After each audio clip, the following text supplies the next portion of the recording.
ஓம் ஸ்ரீ கருப்பண்ணசாமியே போற்றி போற்றி போற்றி. என் அன்பு குழந்தையே, இந்த வாழ்க்கையில் எத்தனையோ கஷ்டங்களை எல்லாம் அனுபவித்துவிட்டு இதற்கு மேலும் என்ன வந்துவிடப் போகிறது என்று நொறுங்கி போய் இருக்கின்றாய் அல்லவா?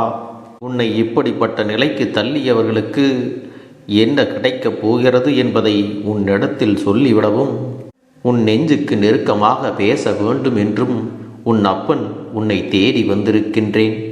இது உன் அப்பனுடைய குரல், உனக்கு மட்டுமே சொந்தமான வார்த்தைகள் என்பதை இந்த வாக்கினை நீ கேட்டு முடிக்கும்போது தெரிந்து கொள்வாய்.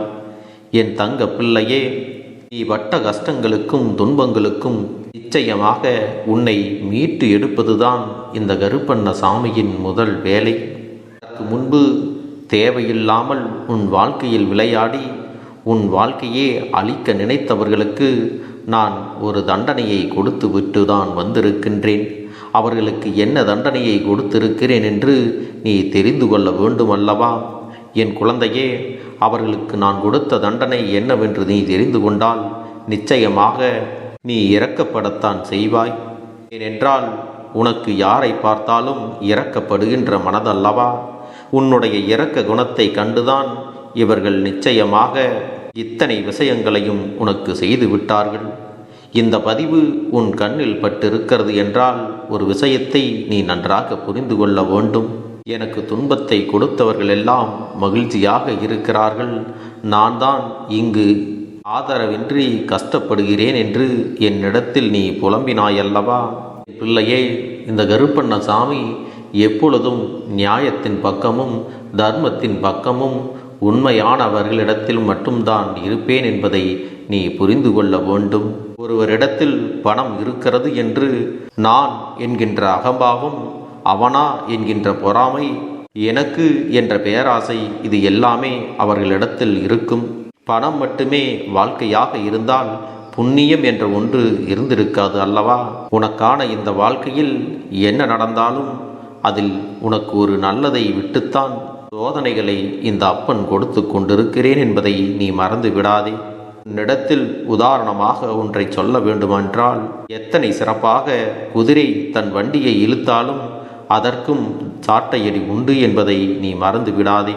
அதை போலதான் எத்தனை சிறந்த மனிதராக இருந்தாலும் அவர்களுக்கும் விமர்சனங்கள் இருக்கிறது, அவர்களுக்கும் சோதனைகள் இருக்கத்தான் செய்கிறது என்பதை நீ புரிந்து கொள்ள வேண்டும். நல்ல விமர்சனங்களோ கெட்ட விமர்சனங்களோ, ஆனால் நிச்சயமாக எல்லோருடைய வாழ்க்கையிலும் அதுவெல்லாம் வந்து கொண்டுதான் இருக்கும். நீ எப்பொழுதும் உன் மனதிற்குள் நல்ல விமர்சனங்களை மட்டும் வைத்துக்கொண்டு தீய விமர்சனங்களை எல்லாம் புறக்கணித்து விடு. நடந்து முடிந்த எதையும் ஒருபோதும் நீ கவனிக்காதே. எதை நீ செய்ய வேண்டும் என்று நினைக்கின்றாயோ அதில் மட்டும் நீ கவனமாக இருந்து விட்டால் போதும். என் பிள்ளையே, உன்னுடைய வாழ்க்கையில் இதுவரை எதிர்பார்ப்புகள் எல்லாம் ஏமாற்றங்களை கொடுத்து விட்டது அல்லவா? அதற்காக எதிர்பார்ப்பே இல்லாமல் யாராலும் இங்கு வாழ்ந்துவிட முடியாது. வாழ்க்கையில் நீ கேட்டது எல்லாம் உனக்கு கிடைத்து கொண்டே இருந்தால் அதிலே உனக்கு சந்தோஷம் கிடைக்கும். இல்லை என்றால் அதை பற்றி கவலையாகத்தான் உன்னிடத்தில் இருந்து கொண்டிருக்கும். பிள்ளையே, முதலில் உன்னுடைய கவலைகளை எல்லாம் விட்டுவிடு. இந்த கவலைதான் இதுநாள் வரையிலும் உன்னை வேறு எதையுமே செய்ய விடாமல் தடுத்து நிறுத்தி கொண்டிருக்கிறது என்பதை நீ அறிவாயா?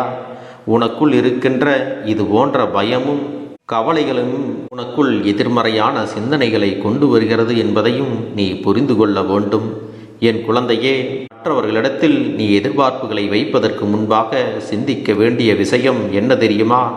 நாம் சரியான இடத்தில் கேட்டிருந்தால் நிச்சயமாக நமக்கான எதிர்பார்ப்புகள் எல்லாம் பூர்த்தியாக இருக்கத்தானே செய்யும். நீ உன்னுடைய வாழ்க்கையில் அளவுக்கு அதிகமாகவே எல்லைகளை எல்லாம் கடந்து அதிகமான சோதனைகளையும் அதிகமான துன்பங்களையும் வேதனைகளையும் அனுபவித்து விட்டாய்.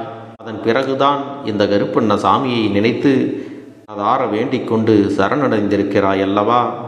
என் பிள்ளையே, இந்த அப்பனை சரணடைந்த பிறகு இனி உனக்கு நிச்சயமாக நல்லது மட்டுமே நடக்கும். உன்னை எத்தனை பேர் ஏமாற்ற வேண்டும் என்று திட்டம் போட்டாலும் அதையெல்லாம் முறியடித்து உன்னை வாழ வைக்க வேண்டியது இந்த அப்பனுடைய கடமை. என் தங்க பிள்ளையே, அப்பன் சொல்கின்ற விஷயத்தை நீ கவனமாக கேட்க வேண்டும். இந்த வாழ்க்கையில் யாருக்கு சோதனைகள் அதிகமாக வருகிறதோ அவர்கள்தான் தெளிவான முடிவுகளை எல்லாம் எடுத்து முன்னேறி விடுகிறார்கள். அப்படிப்பட்ட சோதனைகள் வரும் பொழுது அங்கே முடிவெடுக்காமல் யாரெல்லாம் சோதனைகள் வந்து விட்டதே, கஷ்டங்கள் வந்து விட்டதே, இனி நான் என்ன செய்வேன் என்று எண்ணிக்கொண்டு எதையுமே செய்யாமல் புலம்பிக் கொண்டிருப்பவர்களுக்கு நிச்சயமாக இந்த வாழ்க்கை வெற்றியை கொடுக்காது. எனவே உன்னுடைய வாழ்க்கையிலும் நீ தெளிவான முடிவுகளை எடுக்க வேண்டிய நேரமும் வந்துவிட்டது. அது மட்டுமல்ல, உன்னை இந்த நிலைக்கு ஆளாக்கியவர்களுக்கு மிக பெரிய பாவம் ஒன்றும் அவர்களுடைய வாழ்க்கையில் சேர்ந்திருக்கிறது. அந்த பாவத்திற்கான தண்டனையை அவர்கள் நிச்சயமாக அனுபவிக்கத்தான் போகிறார்கள். அது உன் கண் முன்னாலேயே இனி நடக்கத்தான் போகிறது. என் தங்கமே, உன்னை கண்ணீர் சிந்த வைத்தவர்கள், உன்னை இந்த வேதனைக்கு ஆளாக்கியவர்கள் அங்கே ஒன்றும் தெரியாதது போல நடித்து கொண்டிருக்கிறார்கள் அல்லவா? அவர்களுக்கு என்னவோ அடுத்தவர்களை அளவைத்ததெல்லாம் சாதனை என்று நினைத்து கொண்டிருக்கிறார்கள். உன்னுடைய கண்ணீர் துளிகள் ஒவ்வொன்றுக்கும் அவர்களுக்கு அமிலத்தை பருகியது போல ஒவ்வொரு துளியும் வேதனைகளை கொடுத்து வயிற்றில் புலியை கரைக்கப் போகிறது. அதோடு இவர்களுடைய வாழ்க்கையை இந்த கருப்பண்ண சாமி முடக்கி வைத்திருக்கிறேன் என்பதையும் நீ மறந்து விடாதே. ஏனென்றால் உன்னிடத்தில் எதை சொல்லி ஏமாற்றி அவர்கள் தட்டி பறித்து கொண்டு தான் மட்டும் முன்னேறிவிட வேண்டும் என்று நினைத்தார்களோ அப்படிப்பட்ட ஒரு விஷயத்தில் அவர்கள் முடங்கி போய் அங்கே என்ன செய்வது என்று தெரியாமல் அதிகமாக புலம்பிக் கொண்டிருக்கிறார்கள். என் பிள்ளையே, நீ அப்பன் கொடுக்கும் தண்டனைகளை பார்த்து ஒதுங்கி நின்று வேடிக்கை பார்க்க வேண்டுமே தவிர ஒருபொழுதும் இவர்களுக்காக இரக்கப்பட்டு விடாதே. இவர்கள் செய்த பாவங்கள் ஒன்றல்ல இரண்டல்ல. உன்னை கண்ணீர் சிந்த வைத்து வேடிக்கை பார்த்தார்கள் அல்லவா? துடிக்க துடிக்க உன்னுடைய மனதை நோகடித்தார்கள் அல்லவா? உன் அப்பன் கொடுத்த தண்டனை நிச்சயமாக அவர்களுக்கு தங்கள் வாழ்க்கையில் இருந்து மீண்டு வர முடியாததாகத்தான் இருக்கும். என் பிள்ளையே, இவர்களுடைய வாழ்க்கையில் இதற்கு பிறகு எந்த ஒரு நல்ல விஷயங்களும் நடக்கப் போவது இல்லை. அவர்களுடைய இல்லத்தில் நடக்க வேண்டிய விஷயங்கள் எல்லாம் தடைபட்டு கொண்டே செல்லப் போகிறது. தன்னுடைய குடும்பத்தில் எந்த ஒரு நல்ல விஷயத்தையும் நடத்த முடியவில்லையே என்று சொல்லி நிம்மதியில்லாமல் இருக்கப் போகிறார்கள். இவர்களை பார்க்கின்றவர்கள் எல்லாம் இவர்களிடத்தில் எப்பொழுது உன் வீட்டில் நல்ல விஷயம் என்று கேட்கும் பொழுதெல்லாம் இவர்கள் மரண வேதனையை அனுபவிக்கப் போகிறார்கள். அது மட்டுமல்ல, அது இவர்களுக்கு மிக பெரிய தண்டனையாகவே இருக்க போகிறது. அது மட்டுமல்ல, இவர்கள் என்னென்ன கஷ்டங்களை உனக்கு கொடுத்தார்களோ அதையெல்லாம் அவர்களும் அனுபவிப்பார்கள்.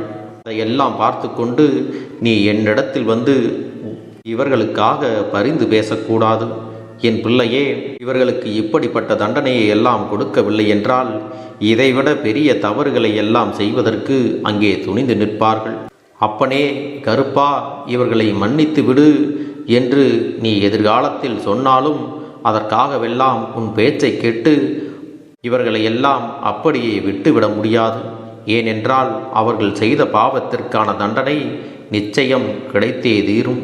என் அன்பு பிள்ளைக்கு இந்த கருப்பண்ண சாமியின் ஆசீர்வாதங்களும் அன்பும் துணையும் என்றென்றைக்கும் முழுமையாக கிடைத்து கொண்டே இருக்கும்.